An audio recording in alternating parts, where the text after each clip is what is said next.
मैं हूं आपका मेज़बान अरशद शरीफ। मौलाना ताहिरुल कादरी साहब का कारवां रवां दवा होने में कुछ चंद ही घंटे रह गए हैं। हुकूमती कोशिशें हो रही हैं कि उनको किस तरह मना लिया जाए और ये कारवां जिसको लॉन्ग मार्च का नाम भी दिया गया, इसको कॉल ऑफ कर दिया जाए। आखिर कादरी कारवां का इख्तिताम क्या होगा, ये जानने की कोशिश करेंगे आज के प्रोग्राम में, और आपको ये भी बताएंगे कि मौलाना ताहिरुल कादरी साहब के साथ बहुत सारी मिस्ट्रीज एसोसिएटेड हैं। क्या वजह है इसकी? हमारे साथ लाहौर स्टूडियो मौजूद हैं सेनेटर अनवर बेग साहब, पाकिस्तान मुस्लिम लीग नवाज से इनका ताल्लुक है। रऊफ क्लासा साहब एडिटर इन्वेस्टिगेशन दुनिया टीवी और दुनिया अखबार हमें इस्लामाबाद से ज्वाइन कर रहे हैं, और शर्जील मेमन साहब पाकिस्तान पीपल्स पार्टी के हमें कराची से ज्वाइन कर रहे हैं। सेनेटर बेग साहब, शुरू तो मैं आपसे करूँगा, अगर आप हमें बता सकें कादरी कारवां का इख्तिताम क्या होगा? देखें, इसका नेट रिजल्ट इज़ ज़ीरो। और मैं तो कादरी साहब से ये पूछना चाहूँगा कि भाई कादरी साहब, आप हमें ये बताएं कि जब मुशर्रफ के दौर में, एक मिलिट्री डिक्टेटर के दौर में चीफ जस्टिस को निकाला गया, पूरी पाकिस्तान की पॉलिटिकल पार्टीज सड़कों पे थी, कॉन्स्टिट्यूशन एवेन्यू पे थी। आपकी अगर कोई पार्टी है वो आके चीफ जस्टिस के सपोर्ट में क्यों नहीं आई? आप कहाँ थे जब बुख्ती साहब का मर्डर हुआ? आप कहाँ थे जब मोहतरमा बेनज़ीर भुट्टो साहबा की असैसिनेशन रावलपिंडी में हुई? आप कहाँ थे जब 8,500 आदमी कराची के अंदर मौत के घाट उतारा गया? और पिछले 32 महीने में उस वक्त आपको एहसास नहीं हुआ कि पाकिस्तान को बचाना है? आज आप आ गए पाकिस्तान को बचाने, जब इलेक्शन 4 महीने आगे रह गए। और मैं तो ये कहूँगा कि आर्टिकल 6 फेडरल गवर्नमेंट इस पे लगाए, क्योंकि आर्टिकल 6 की मैं एक लाइन पढ़ के सुना दूं। वो ये कहती है, शो ऑफ फोर्स और by any other unconstitutional means shall be guilty of high treason. मैं आखिरी लाइन पढ़ के सुना रहा हूं। मतलब कहने का यह है कि एक इलेक्टेड गवर्नमेंट है, चाहे उनकी परफॉर्मेंस अच्छी है, बुरी है, कुछ भी है, ये पाकिस्तान के अवाम का फैसला है कि किस पार्टी को वो पावर में लेके आती है। आप एक कैनेडियन नेशनल हैं, आप मुझे बताएं आपकी लॉयल्टी क्या है? यानी अगर आप एक अच्छे पाकिस्तानी हैं, अगर आप टैक्सेस पे करते हैं, अगर आप लॉ अबाइडिंग सिटीजन हैं, तो कोई मुल्क आपको वीज़ा रिफ्यूज़ नहीं करता। लोग वो लेते हैं पासपोर्ट जिसको पाकिस्तानी ज़मीन से प्यार मोहब्बत नहीं है। तो मैं ये समझता हूँ कि ये जो आपको उतारा गया है, आप ये कौम को बताएं कि आपका एजेंडा क्या है। वो एजेंडा उन्होंने सात नुकाती एजेंडा भी बता दिया। एक सेकंड अरशद, ये बताएं कि ये पैसे कहां से आए आपके पास? यानी पता ये चल रहा है कोई तकरीबन 400 करोड़ रुपया खर्च हो रहा है। ये कौन से लोग चंदा दे रहे हैं? किसने चूड़ियां दी हैं? कभी टीवी पे बताएं कोई मेरी बहन या माओ ने आगे चूड़ियां दी हैं, या किसी ने 2 लाख रुपए जाके किटी में डाला? तो मैं ये समझता हूं ये सारे सवाल हैं जो कादरी साहब को, इस कौम को बताने पड़ेंगे। ये सवाल तो हैं, लेकिन सेनेटर बेग साहब, मेरा एक बड़ा सादा सा सवाल था, और आपने आर्टिकल 6 का भी जिक्र किया। पंजाब में मौजूद हैं, लाहौर से शुरू कर रहे हैं, तो पंजाब हुकूमत को कौन रोक रहा है आर्टिकल 6 लगाने से? पंजाब, अरे अरशद साहब, आप माशाल्लाह मेरे से ज्यादा पढ़े लिखे हैं। आर्टिकल 6 खाली फेडरल गवर्नमेंट इन्वोक कर सकती है और कोई इंडिविजुअल भी नहीं कर सकता। अगर मेरे पास हक होता मैं खुद चला जाता supreme court, but only the federal government can do it. तो ये आर्टिकल 6 खाली जिम्मा फेडरल गवर्नमेंट का है। शर्जील मेमन साहब, सेनेटर बेग साहब कह रहे हैं कि मौलाना ताहिरुल कादरी साहब का जो कारवां चल रहा है और जो आर्गूमेंट इन्होंने बिल्ड किया, उसके मुताबिक ये शो ऑफ फोर्स है एक इलेक्टेड हुकूमत को रैप अप करने के लिए, घर भेजने के लिए, और इस पे आर्टिकल 6 का इतलाक होना चाहिए, जो कि आपकी हुकूमत जो कि वफाक में बैठी है वो कर सकती है। आपने इस ऑप्शन को कंसिडर किया? जी, बिस्मिल्लाहिर्रहमानिर्रहीम। मैंने पूरी बात तो खैर सेनेटर साहब की नहीं सुनी, लेकिन जो आज का टॉपिक है और जो आजकल मुल्क में आजकल हॉट डिबेट है, मैं ये समझता हूँ कि ये बात क्लियर है कि मौलाना साहब जो हैं वो एक लॉन्ग मार्च निकालने जा रहे हैं, और हमारी इनसे यही इल्तिजा, गुजारिश और मशवरा है कि इस लॉन्ग मार्च को ना निकालें, और इसके 5-6 कॉन्क्रीट रीज़न हैं।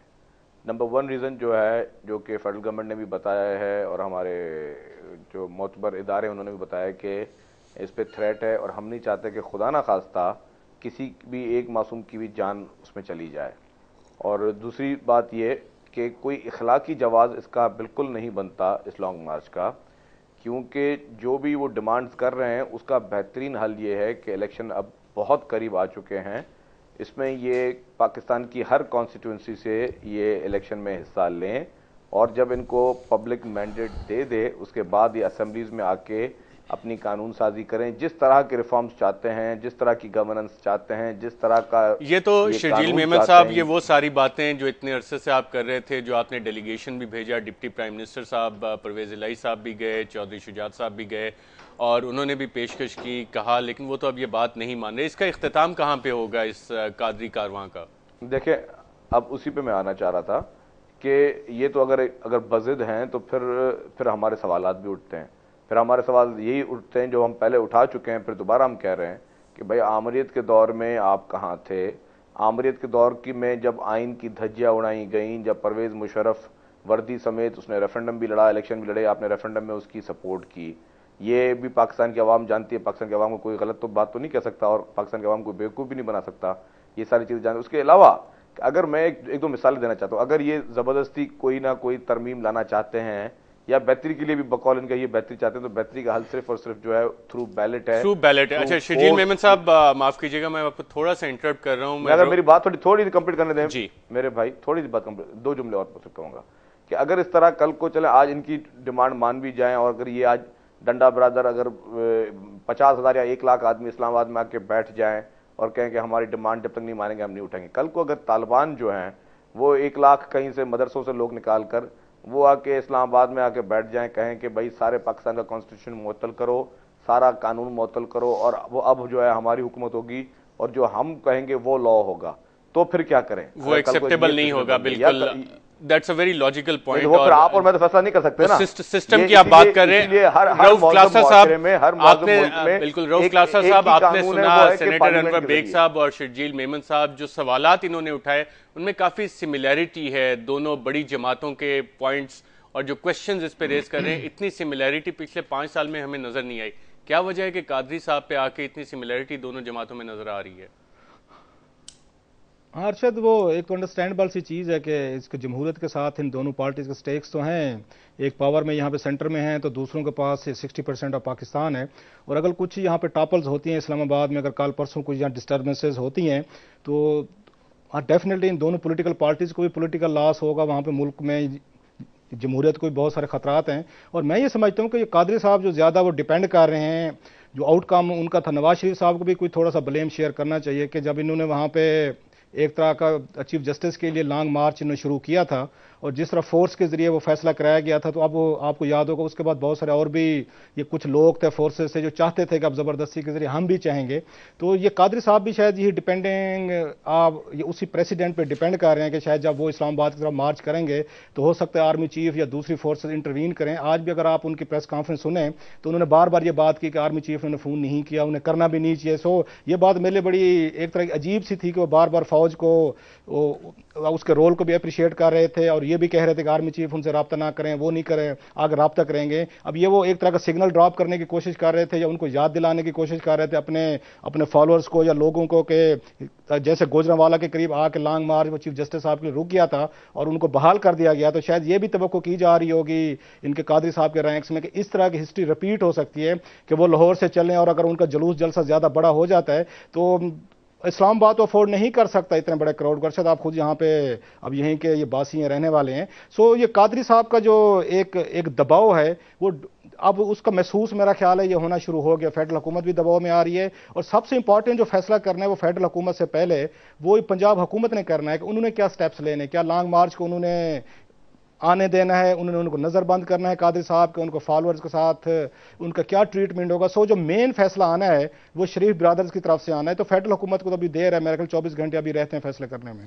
जी रऊफ क्लासा साहब, आपने बहुत इंपॉर्टेंट पॉइंट्स उठाए और तारीख का भी हवाला दिया। ब्रेक के बाद जब मैं वापस आऊँगा तो आपसे यकीनन ये जानना चाहूँगा कि इस तारीख से पाकिस्तान में ऐसी कौन सी कुव्वतें हैं जिन्होंने कुछ सबक सीखा और वो इस कादरी कारवां जिसको लॉन्ग मार्च का नाम दिया गया है इससे कुछ हासिल करने की कोशिश कर रहे हैं, और आखिर इस कादरी कारवां का इख्तिताम क्या होगा। एक वक्त तक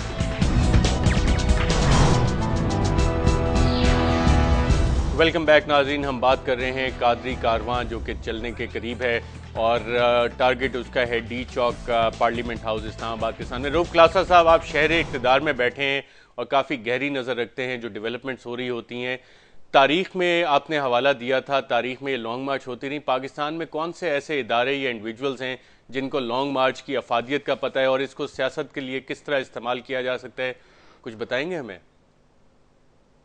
जी अर्शद, सबसे पहले तो मेरा ख्याल है पीपल्स पार्टी ने शुरू किया था। आपको याद होगा 91 92 के करीब जब बेनजीर भुट्टो साहबा ने नवाज शरीफ के खिलाफ लॉन्ग मार्च शुरू किया था, और उस वक्त ये रिपोर्ट्स आ रही थी जो बड़ी क्रेडिबल भी थी कि जनरल आसिफ नवाज जो थे उस वक्त आर्मी चीफ, वो नवाज शरीफ साहब से छुटकारा पाना चाह रहे थे, और बीबी भी समझती थी कि नवाज शरीफ साहब उस कंस्पिरेसी का वो हिस्सा थे जो एस्टेब्लिशमेंट जिसमें जनरल असलम बेग वगैरह शामिल थे, उनकी हुकूमत को डिसमिस किया गया था। तो बेनजीर भुट्टो ने भी एक लॉन्ग मार्च एक शुरू किया था, और उस वक्त के आर्मी चीफ का भी उसमें रोल था। और बाद में डेवलपमेंट्स में आपको पता है कि फिर बाद में ये टॉपल हुआ, सब कुछ एक नया सेटअप आया। फिर नवाज शरीफ साहब ने भी लॉन्ग मार्च आके वहां पे शुरू करने स्टार्ट किए। एक चीज है मेरा ख्याल है कि जब भी पाकिस्तान में लॉन्ग मार्च हुए, पाकिस्तानी एस्टेब्लिशमेंट का कहीं ना कहीं पे इनकी ब्लेसिंग रही है माजी की, चाहे लेकिन इस केस में अभी तक हम प्रूव नहीं कर सके कि किस तरह से है। डिनाइल्स भी आ रहे हैं, सब जगह से डिनाइल्स आ रहे हैं, और अभी तक हम कोई इस तरह का एविडेंस नहीं ला सके। आप भी माशाल्लाह एडिटर इन्वेस्टिगेशन है, टीवी के भी, अखबार के भी, क्यों नहीं हम इसको एस्टेब्लिश कर सकते कि हाँ वाकई एस्टेब्लिशमेंट इसके पीछे है?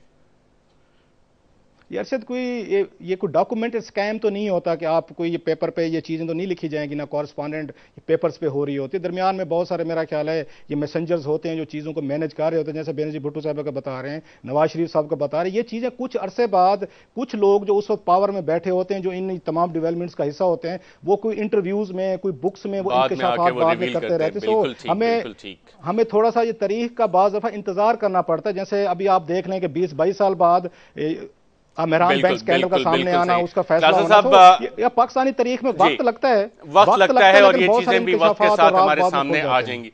सेनेटर बेग साहब, इस कादरी कारवां का इख्तिताम क्या होगा? जीरो तो होगा, एंड रिजल्ट क्या होगा? जीरो कैसे होगा? जीरो को आप कैसे डिफाइन करेंगे, एक्सप्लेन कैसे करेंगे? देखिए ना उन्होंने इलेक्शन लड़ना है, ना वो चाहते हैं कि भाई ना वो पार्लियामेंट में आएंगे। तो जब ये जो कुछ भी ये बात कर रहे हैं, मुझे तो ये समझाएं कि ये किसके कहने पे कर रहे हैं कि जी वो मैं तो खैर उन्होंने अपना 7 पॉइंट चार्टर एक बेग साहब दे दिया ना। जब देखे ना, आपने अगर पाकिस्तान के अंदर कोई चेंजेस लानी है, कोई कॉन्स्टिट्यूशन में लाना है, कोई सेटअप में लाना है, तो फिर इतने परेशान, हम सब इतने परेशान क्यों हैं इस कादरी कारवां से? देखिए मुझे तो कोई परेशानी नहीं है। आपकी हुकूमत को कोई परेशानी नहीं, कोई परेशानी नहीं, आपकी हुकूमत रोकेगी भी नहीं उनको कारवां को। देखिए मैं ये कहता हूं कि जी ये कनेडियन नेशनल है, पहले तो कौम को ये आके बताए कि इसने ड्यूल नेशनलिटी इस शख्स ने ली क्यों है। कादरी कारवां को आपकी हुकूमत रोकेगी भी नहीं पंजाब में। देखिए रोके ना रोके, बेसिकली इशू ये है कि आर्टिकल 6 फेडरल गवर्नमेंट ने लगाना है। आपकी हुकूमत कादरी कारवां को पंजाब में नहीं रोकेगी। देखिए I think we are paying no attention to this man. I mean, the best is pay no attention. मुझे नहीं पता। चले बेग साहब, you are paying no attention, इसका मतलब है शजील मेमन साहब इन्होंने तो बॉल उठा के आपके कोर्ट पे फेंक दी है। ये तो मीडिया उठा रहा है इसको, मीडिया ने इतना हाइप, आप लोग हाइप दे रहे हैं। यू वांट स्टोरीज, तो आपको एक बंदा मिल गया है कादरी कारवान, आप 24 घंटे उस पर कल आप लाइव प्रोग्राम शुरू कर देंगे। पॉइंट ये है कि you have to sell space, you have to make money as well, you see. तो मैं ये समझता हूं दिखा रहे हैं जो एक डेवलपमेंट हो रही है। जी शजील, मैं थोड़ा सा शजील मेमन साहब पे कमेंट करना चाहूंगा। जी शजील मेमन साहब, इन्होंने तो बॉल उठा के सीधी आपके कोर्ट में फेंक दिया कि हमारा तो मसला ही नहीं है, we are paying no attention to him, federal government जाने, जिसका मतलब है आपकी हुकूमत जाने ही है। देखें, 2-3 बातें हैं। फेडरल गवर्नमेंट कोई किसी चीज़ में परेशान नहीं है और ना ही परेशानी की बात है, लेकिन हाँ ये ज़रूर तशवीश की बात ज़रूर है कि खुदा ना खास्ता अगर कोई इस पर अटैक हो जाता है, खुदा न खासा जिस तरह की रिपोर्ट्स आ रही हैं, और आपको पता है कि मुल्क में इस वक्त जिस तरह की हालात जंग में है और अंदरूनी और बैरूनी ख़तरात हैं, तो कोई भी तीसरी को इस चीज़ से फ़ायदा उठा सकती है। कोई खुदा न खासा कोई इस पर मिसहैप हो जाए तो फिर वो कोई भी अगर एक मासूम जान भी जाती है तो मेरे ख्याल से ये एक बहुत बड़ा लॉस हो जाएगा। पहली बात ये। दूसरी बात मैं ये कहना चाहूँगा, जैसे क्लासरा साहब ने फरमाया, मोहतरमा ने जब लॉन्ग मार्च निकाला था तो उसका कोई मोटिव था, और उसमें जिस तरह उन्होंने कहा कि उस वक्त की इस्टेब्लिशमेंट का हाथ था, तो मैं इस चीज़ की तरदीद करूँगा। और अगर क्लासरा साहब इस चीज़ को दोबारा अपने पास रिव्यू कर लें कि उस लॉन्ग मार्च से कोई इतना बड़ा कोई इशू नहीं बना था कि गवर्नमेंट्स के ऊपर या कोई चैलेंज बन गया हो या कोई इस तरह चीज़ हो, लेकिन मोहतरमा ने एक प्रोटेस्ट के लिए एक लॉन्ग मार्च किया था और सिर्फ वो लॉन्ग मार्च की हद तक ही था। लेकिन इस बार जो लॉन्ग मार्च किया जा रहा है उसमें सब लोगों को ताज्जुब इसलिए हो रहा है कि इलेक्शन में सिर्फ 2 माह है। अगर ये कोई इलेक्शन इस गवर्नमेंट के 2 साल के बाद, 3 साल के बाद, 4 साल के बाद भी कुछ चीज़ होती तो लोग देखते। अब जहाँ पे इलेक्शन में 2 माह रह गए हों उस मौके पर, और बगैर किसी मंतक के, बगैर किसी एजेंडा के, बगैर किसी डिमांड के, अभी तक जितनी भी डिमांड्स की गई हैं उन सारी चीज़ों के आइन में वो चीज़ें सब मौजूद है। जो उन्होंने कहा कि अगर गलत किस्म के लोग पार्लियामेंट में मौजूद हैं, तो आर्टिकल 62 और 63 मौजूद है। अगर ये चाहें तो किसी भी तरीके से ये चैलेंज कर लें इलेक्शन कमीशन में प्रिजाइडिंग ऑफिसर्स के पास कि ये जो अफराद है जिन पे इनको एतराज़ है कि इनका कैरेक्टर ठीक नहीं है या इनके ऊपर कोई करप्शन के इल्ज़ामात हैं, तो ये एतराज़ कर सकते हैं उन लोगों पर। लेकिन अफसोस फिर ये बात कि जब हम चीज़ों को कड़ियाँ मिलाते हैं कि परवेज़ मुशर्रफ के दौर में तो मौसूफ जो है वो MNA भी बने, उनके रेफरेंडम में हिस्सा भी लिया, फिर जो है चले गए कनाडा, और उस वक्त जिस तरह आइन की धज्जियां उड़ाई गई, जिस तरह आइन का को बुलडोज किया गया, शर्जील मेमन साहब, ये तो वो तारीख हो गई जो कि हमारी तारीख की किताबों में दर्ज है। आप अगर किसी भी शख्स को आइडियल बनाते हैं ना, देखिए मैं बताऊं कि उनके माशाल्लाह फॉलोअर्स उनके काफी हैं, तहरीके मिनाजुल कुरान के भी काफी सारे फॉलोअर्स हैं। शर्जील मेमन साहब, मुझे सिर्फ एक ब्रेक पे जाना है, मुझे प्लीज कंप्लीट करने दें, प्लीज। ब्रेक के बाद आके मैं पूरा आपको मौका देता हूं बात कंप्लीट करने का। नाज़रीन, यहाँ पे हम एक वक्फा लेंगे और वक्फे के बाद जब वापस आएंगे तो यकीनन कुछ थोड़ी सी क्लैरिटी तो आई है। सेनेटर बेग साहब कहते हैं कि इसका एंड रिजल्ट जीरो होगा, लेकिन उस जीरो का मतलब क्या है, ये जीरो किसके लिए होगा, कैसे होगा, वो जानेंगे एक वक्फे के बाद।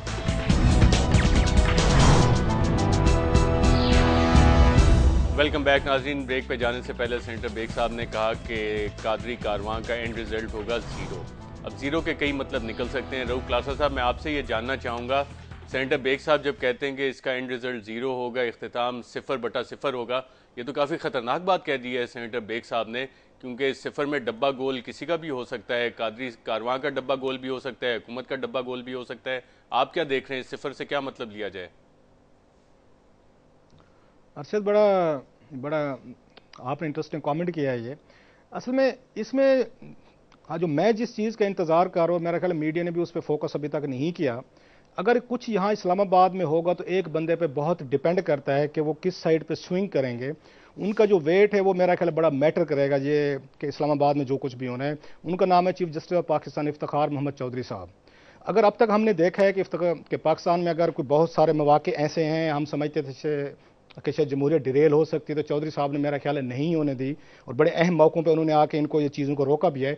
और चीफ साहब हमेशा कहते रहे कि वो पाकिस्तान में जमहूरियत के लिए और इसके इस्तेहकाम के लिए रोल प्ले करते रहेंगे। अब देखना ये होगा कि जो भी डिमांड्स कर रहे हैं कादरी साहब, जिसमें उनकी सबसे पहली डिमांड अगर आपको याद होगी, वो ये कह रहे थे 2 साल के लिए यहाँ केयर टेकर सेटअप लेके आए, फौज के लोग हों, अदलिया के लोग हों और दूसरे लोग हों। अब ये वो अनकॉन्स्टिट्यूशनल डिमांड है जो नहीं मानी जा सकती। एक तो ये बात है। अगर आपने इनके एंडोर्समेंट लेनी है तो वो भी चीफ जस्टिस ऑफ पाकिस्तान से ली जा सकती है, नंबर 1। अगर यहाँ पे फौज ने अगर आके कोई इसमें टॉपल करने की कोशिश की, जैसे कि उस वक्त उन्होंने मुदाखलत की थी, जिसकी तवक्को मेरा ख्याल है कादरी साहब कर रहे हैं कि आर्मी आएगी, उनके साथ निगोसिएशन होंगे, तो वो भी एंडोर्समेंट अगर किसी ने देनी है एक्स्ट्रा कॉन्स्टिट्यूशनल स्टेप्स की, तो वो भी चीफ जस्टिस ऑफ पाकिस्तान देंगे। तो मैं ये समझता हूँ कि मुझे पीपल्स पार्टी या नवाज लीग से ज्यादा जो मैं देखना चाह रहा हूँ कि चीफ जस्टिस ऑफ पाकिस्तान का क्या रवैया होगा आने वाले दिनों में। अगर इस तरह के कोई एक्स्ट्रा कॉन्स्टिट्यूशनल स्टेप्स यहाँ पे बाद में लिए जाते हैं तो चीफ साहब का फैसला क्या होगा, तो वो मेरा ख्याल है वो तो बड़ा वाज़ेह कर चुके हैं मेरा ख्याल इमरजेंसी के बाद से। और जो हमारी अदलिया है और रिजुविनेटेड अदलिया है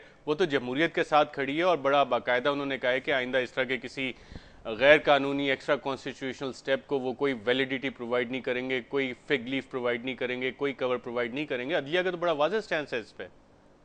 जी बिल्कुल, डेफिनेटली आप अरशद आप ठीक कह रहे हैं कि यही उनका स्टैंड है। लेकिन आप ये देखें अगर सिचुएशन डेवलप होती, यहाँ तो 20,000 बंदा भी इस्लामाबाद में आ जाए तो वो पूरे इस्लामाबाद को डिस्टर्ब करने के लिए या इसको खुदा ना खासा नुकसान पहुंचाने के लिए काफ़ी है। ये लाखों की हज़ारों की ये तादाद तो बाद में है। आपको याद होगा इश्क रसूल वाले दिन अखवान बस्तियों से 4-5 हज़ार लोग हैं, पूरे के पूरे इस्लामाबाद को उन्होंने हाईजैक किया और यहाँ पे सैकड़ों लोगों को मार पीट के और वायलेंस करके चले गए, और हुकूमत कुछ भी नहीं कर सकी। तो ये तो डिफीटिस्ट माइंड सेट है हुकूमत का, चाहे वजीर दाखिला साहब हों या इनके हुकूमत के दूसरे लोग या पीपल्स पार्टी को। ये तो नलायक है, निकम्मे, अब तक तो हम ये देखते आ रहे हैं। तो मैं जो बात करूं पर्टिकुलर सिचुएशन की कर रहा हूं कि अगर इन केस यहां पे लोग आते हैं 40-50 हज़ार, वो धरना देते हैं, यहां पे पूरे आके निजाम को डिस्टर्ब करते हैं, एंड रिजल्ट ये तवक्को जो मैं कहता हूं कादरी साहब ये तवक्को करके आ रहे हैं, आज वाली गुफ्तगू जैसे मैंने पहले भी कहा उस पर फोकस करें तो उनको ये तवक्को है या उनको तवक्को है कि फौज किसी लम्हे भी आएगी और वो इंतजार कर रहे हैं उस मैजिकल फोन कॉल का जिसपे शायद उनके लिए कोई मैसेज हो, वो शायद वो इतना प्लेजेंट मैसेज भी ना हो।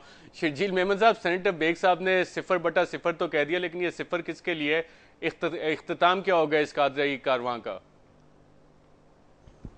अच्छा, मैं जो पहली बात कर रहा था वो थोड़ी कट गई। मैं ये कह रहा था कि ताहिरुल कादरी साहब की ज़ात पे या उनके जो उनका रोल रहा है एज ए स्कॉलर, उस पर किसी को एतराज़ नहीं है। हर कोई उनको अप्रिशिएट करता है कि मजहबी स्कॉलर हैं, उनका एहतराम करता है। लेकिन इस बार कादरी साहब ने जो 23 दिसंबर को अपने जलसे में जो जो चीज़ें फरमाई हैं वो पूरी कौम के लिए एक सवालिया निशान है, और सारी चीज़ें जो हैं वो कॉन्स्टिट्यूशन के अगेंस्ट उन्होंने बातें कही हैं। कोई भी चीज़ उनकी इस तरह की नहीं, जिस तरह उन्होंने ये भी कहा कि इलेक्शन जो है वो केयर टेकर लंबा भी हो सकता है, बड़ा भी हो सकता है, और उस केयर टेकर में जिस तरह क्लासरा साहब ने बात की कि उस केयर टेकर में जो है वो फौज से भी नाम लिए जाएं, अदलिया से भी नाम लिए जाएं। मतलब ये फैसला कादरी साहब नहीं कर सकते कि किससे नाम लिए जाएं, नहीं या कर नहीं सकते। अब इख्तिताम क्या होगा इस कादरी कारवां का?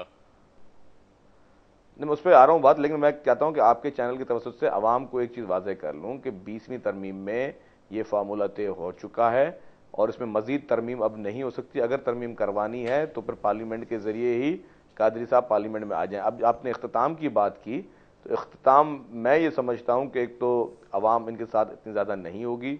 उससे पहले मैं दोबारा फिर एक इनसे अपील भी करूँगा और एक गुजारिश भी करूँगा कि ये इस तरह के लॉन्ग मार्च से जो है फ़ायदा किसी को नहीं होगा, नुकसान होने के चांसेस बहुत सारी चीज़ों को हैं। तो इसलिए एक मतलब एक समझदार इंसान की हैसियत से उनको इस लॉन्ग मार्च को पोस्टपोन कर देना चाहिए, ख़त्म कर देना चाहिए। और सबसे बेहतर हल इनके पास, अगर जिस तरह की बातें कर रहे हैं और ये कहते हैं कि 18 करोड़ आवाम इनके साथ है, तो इनको इलेक्शन में कॉन्टेस्ट करना चाहिए, जो कि 2-4 माह में हो जाएंगे। उससे पहले जिस तरह की गुंजाइशें कर रहे हैं सारी बातें गलत हैं, और बातें सारी गलत हैं। शर्जील मेमन साहब, कादरी कारवां का इख्तिताम क्या होगा? जनाब, इख्तिताम मैं समझता हूँ कि खैर गैब का इल्म तो सिर्फ अल्लाह ताला को है, लेकिन मुझे कुछ समझ नहीं आ रहा कि ये किस तरह का ये प्रोग्राम करेंगे और हालात किस तरफ जाएंगे। लेकिन ये उम्मीद हमें ज़रूर है कि हम डेमोक्रेसी को डीरेल होने नहीं देंगे। और जिस तरह ये किसी साहब ने फरमाया कि हुकूमत को ये डर है कि हुकूमत चली जाएगी, तो हुकूमत के बाकी 2 माह हैं, हमें हुकूमत के ख़त्म होने के इसके कोई डर नहीं है। हमें सिर्फ डेमोक्रेसी को हम चाहते हैं कि डीरेल ना हो, डेमोक्रेसी चलती फूलती रहे, और डेमोक्रेसी अगर फलती फूलती रहेगी तभी जो है मुल्क में सिस्टम बेहतर होगा। क्योंकि अनफॉर्चुनेटली शर्जील मेमन साहब, आपने जो बात की, मैं ख्याल सेनेटर बेग साहब से भी आगे लेके चलता हूं। जो मुझे समझ आई, आप कह रहे हैं कि जी एंड रिजल्ट उसका चाहे जो भी हो, जमहूरियत को डीरेल नहीं होने देंगे। सेनेटर बेग साहब, हमने देखा था जब इराक के खिलाफ जंग हो रही थी तो लंदन में भी बड़ी बड़ी मार्चेस हुई, इतने सारे लोग निकल के आए, मार्चेस होती रहती हैं। वहाँ पे ये सवाल नहीं उठता कि जमहूरियत डीरेल होगी किसी तरह। जब हम कादरी कारवां के इख्तिताम की बात करते हैं तो जमहूरियत हमें खतरे में आती हुई क्यों महसूस होती है? देखें अरशद, जो उनके जो डिमांड्स जो उन्होंने किए हैं ना, वो एकदम कॉन्स्टिट्यूशन से बाहर हैं। सो देयरफॉर मैं ये समझता हूँ कि जो डिमांड्स कादरी साहब कर रहे हैं, पहली बात तो मैं उनकी डिमांड्स को तो कोई अहमियत ही नहीं देता, बिकॉज मैं तो क्वेश्चन करता हूं उनकी नेशनैलिटी पे। I do not consider a foreign dual national holder loyal to this soil. जब तक वो प्योर ब्लड पाकिस्तानी 100% नहीं है, मैं समझता हूं कि वो एक एजेंडा पे आए हुए हैं। मैंने शुरू में इनिशियली कहा आपको, जब चीफ जस्टिस को मुशर्रफ ने किक आउट निकाला, उस वक्त ये कहाँ थे? भुगती साहब का मर्डर था, उस वक्त कहाँ थे? मोहतरमा की असैसिनेशन हुई, उस वक्त कहाँ थे?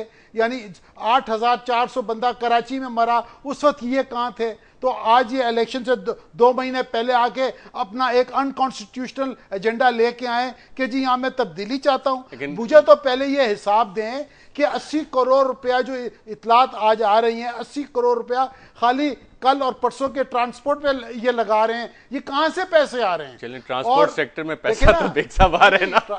That is not the point, transport sector पे आ रहे हैं नहीं आ रहे। इस्लामाबाद में मास वाइज सरीना और मैरियट के अलावा सारे होटलों को एडवांस पेमेंट कर दिए खानों की, वो कहां से आए?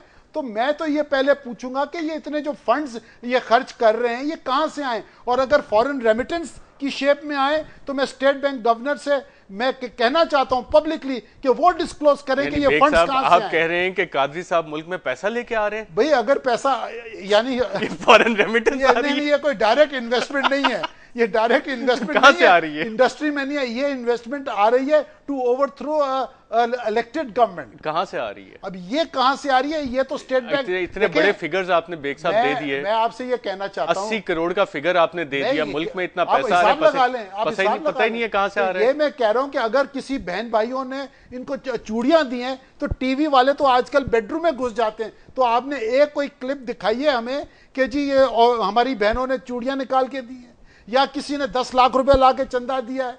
और अगर ये बाहर से पैसा आया है तो अगर स्टेट बैंक के थ्रू आए तो स्टेट बैंक डिस्क्लोज करे, बताए कि ये पैसा कहां से जनरेट होके आया, किस मुल्क से ये पैसा आया। यहाँ पे हम एक वक्फा लेते हैं और सेनेटर बेग साहब ने बड़ी इंटरेस्टिंग बात की कि कादरी कारवां के लिए कम से कम जो सेनेटर बेग साहब की फिगर है कि 80 करोड़ रुपया इस इकोनॉमी में मूव कर रहा है, जो कि अगर हम इकोनॉमी को देखें तो उसके लिए तो एक अच्छी खबर है, लेकिन बाकी जो कॉम्प्लेक्स इश्यूज हैं उसके हवाले से शायद अच्छी खबर ना हो। नाज़रीन, यहाँ वक्फा लेंगे और वक्फे के बाद दोबारा हाजिर होते हैं।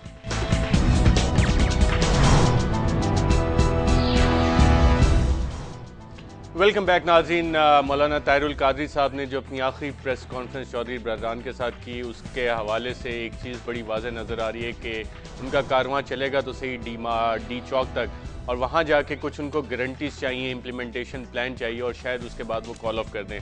शर्जील मेमन साहब, चौधरी बरदरान जो गए हैं, deputy prime minister of Pakistan Chaudhry Pervaiz Elahi भी उसका हिस्सा हैं, तो ये आपकी हुकूमत एक फॉरेन नेशनल के साथ नेगोशिएट क्यों कर रही है? देखें जी, ये क्वेश्चन नहीं है कि फॉरेन नेशनल है या कोई भी है, नेगोशिएशन सबसे होती है, नेगोशिएशन तो फॉरेनर से भी होती हैं जिनके पास सिर्फ एक ऐसा शख्स जिसके बारे में आपने खुद कहा कि जमहूरियत को डीरेल करने की कोशिशें कर रहे हैं, उनके साथ बातचीत कैसी शर्जील मेमन साहब?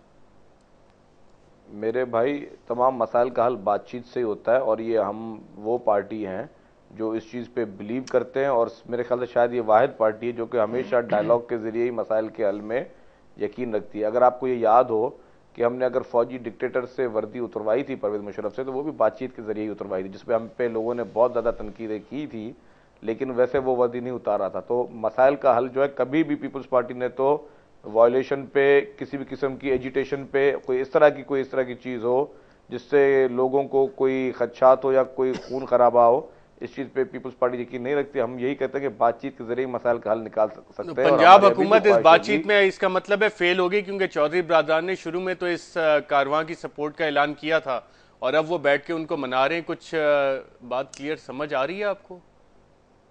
देखें, हर आदमी जब बारीकी से इन चीजों को देखता है और सोचता है तो हर आदमी यही चाहता है कि मसाइल बातचीत के जरिए हल हो जाए। बातचीत के जरिए हल हो जाए। किसी के कोई खदशात है तो आप कितने पुरुमीद हैं कि ये बातचीत से हल हो जाएंगे? देखें, मैं अभी कुछ कह नहीं सकता, लेकिन मैं ये दोबारा कहूंगा कि मुतालबात मनवाने के जो तरीके होते हैं वो डेमोक्रेसी में सबसे बेहतर तरीका है वो बैलेट के जरिए, सबसे बेहतर तरीका है बैलेट के जरिए। लेकिन ये तो मार्च में कह रहे हैं ना कि हम वहां जाके अगर कॉल ऑफ करेंगे तो इम्प्लीमेंटेशन के लिए जो उनके डिमांड्स हैं, कुछ गारंटीज चाहिए, कुछ गारंटर चाहिए। सेनेटर बेग साहब, आपने भी सुना मौलाना ताहिरुल कादरी साहब कहते हैं कि मार्च तो होगा, यकीनन उनका कारवां पहुंचेगा, उनकी पूरी कोशिश है, और वहां जाके इम्प्लीमेंटेशन के लिए उन्हें कुछ गारंटीज चाहिए। आपको कुछ मामला सेटल होता हुआ नजर आ रहा है? कोई डील हो गई है?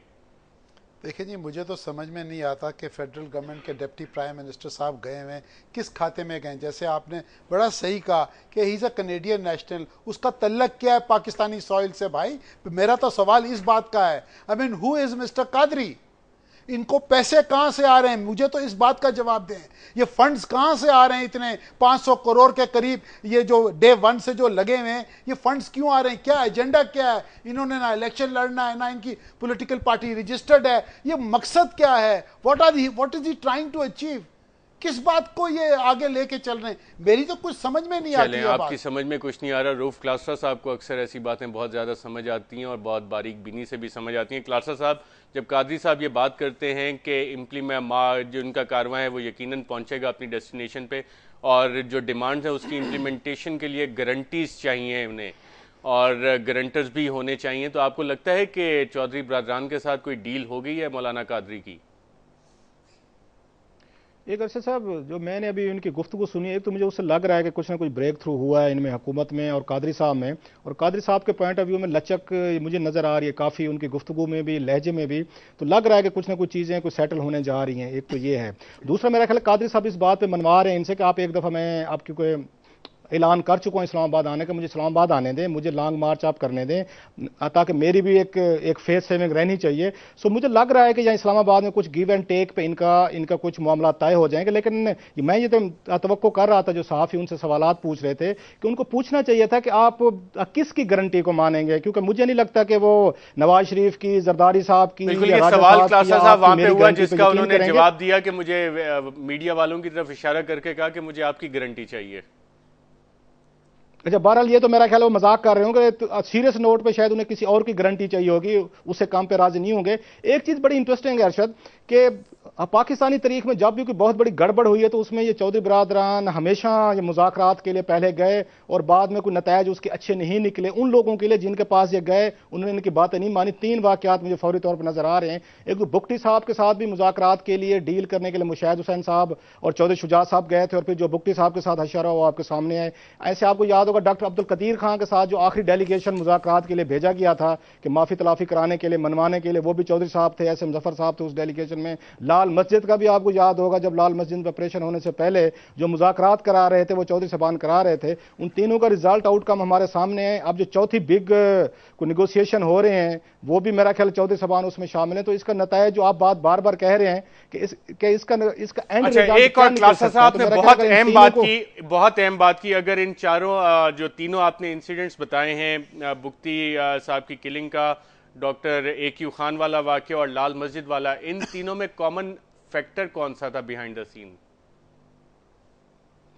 ऑफ कोर्स इसमें हमारी एस्टेब्लिशमेंट थी मेरा ख्याल है, और एस्टेब्लिशमेंट के कहने पे ही चौधरी साहबान उस वक्त बुगटी साहब के पास गए थे, उस वक्त डॉक्टर कदीर के पास ये गए थे। ये अगर तारीख का सबक जो आपने क्लासा साहब हमें बताया है, और बहुत इंपॉर्टेंट आपने बात की है, मैं सेनेटर बेग साहब से वेरी क्विकली पूछूंगा, जो क्लासा साहब ने इतनी इंपॉर्टेंट चीज पॉइंट आउट किया, आप इससे एग्री कर रहे हैं?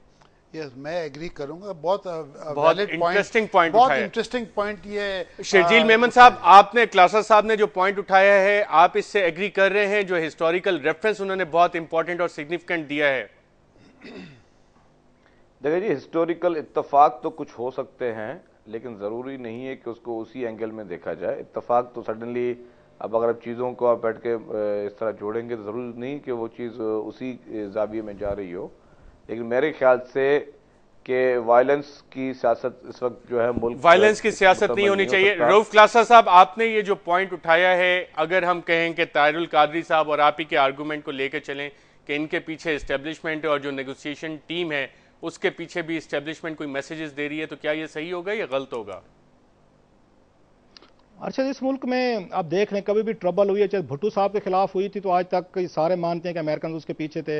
अगर लोकली तौर पर जितने भी पाकिस्तान में चेंजेस हैं, पर्टिकुलरली मैं कहूँगा पॉलिटिकल चेंजेस हैं, चाहे बीबी की हुकूमत को डिसमिस किया गया या नवाज शरीफ साहब को डिसमिस किया गया। बिल्कुल, रऊफ क्लासा साहब बतौर एडिटर इन्वेस्टिगेशन शायद आपने आज अपना हक अदा कर दिया है। बहुत इंपॉर्टेंट पॉलिटिकल लिंकेजेस और रेफरेंसेस आपने दे के स्टोरी को लिंक किया। नाजरीन, रऊफ क्लासा साहब ने जो बातें बताई हैं बहुत अहम है, बहुत इंपॉर्टेंट और सिग्निफिकेंट रेफरेंसेस दिए हैं, इस पे आप भी सोचिएगा। आज के प्रोग्राम में नाज़रीन इतना ही, इजाज़त दीजिएगा, अल्लाह हाफ़िज़।